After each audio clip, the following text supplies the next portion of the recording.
আসসালামু আলাইকুম। এখন বর্তমানে আমরা যেখানে আছি এটা পাহাড়ের একটা সাইট। এই জায়গাটা খুবই নির্জন জায়গা। তো আজকে যেহেতু হোলি ছিল, তোমরা সকলে জানো আজকে 14ই মার্চ, আর আজকে হোলি।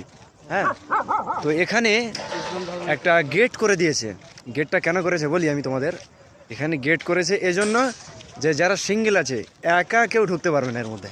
আর এটা নির্জন জায়গা, যেহেতু পাহাড়ের একটা অংশ, নির্জন জায়গায় এখানে সিঙ্গেল কেউ ঢুকতে পারবে না। যারা কাপেল, তোমার জুড়ি, বয়ফ্রেন্ড গার্লফ্রেন্ড, হ্যাঁ, এরা ছাড়া আর বাকি আদার্স মানুষ ঢুকতে পারবে না। যেমন তোমার সিঙ্গেল, আমাদের মতো যেমন সিঙ্গেল ছেলে এর মধ্যে প্রবেশ করতে পারবে না। এখানে গেট করে দিয়েছে। আর একটু সামনে গিয়ে আমি দেখাবো আপনাদের যে এখানে গেট করেছে এজন্য যেন সিঙ্গেল ছেলে মেয়ে ঢুকতে না পারে।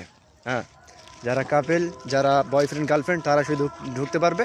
আর এই জায়গাটা খুবই নির্জন জায়গা। আর নির্জন জায়গা মানে বুঝতে পারছো যে ওখানে খারাপ কাজ হবেই।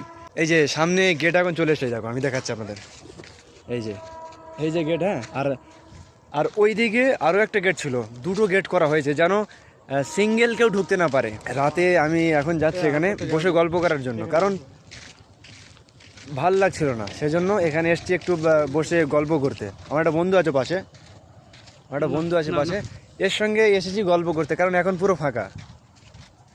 এখন পুরোই ফাঁকা, কারণ এখন কেউ নেই এখানে। সেই জন্য এখানে এসেছি গল্প করতে। আর একটু এখানে আসলে হাওয়া খাওয়া যায়। যেহেতু এখন বিদেশে আছি, প্রবাস, আমরা যেহেতু বিদেশে আছি, সেজন্য গ্রামের একটা ফিল নেওয়ার জন্য আমরা বাইরে আসি, এরকম একটা নির্জন জায়গায় আসি আমরা গ্রামের একটা ফিল নিতে। কারণ সর্বসময় তো ঘরের মধ্যে থাকা যায় না, আমরা গ্রামের ছেলে, সেই জন্য একটু বাইরে এসেছি। এই যে গাছপালা ভর্তি, এখানে এসেছি আমরা একটু রেস্ট নিতে, হাওয়া খেতে। আর এসেই দেখছি এরকম কাহিনী।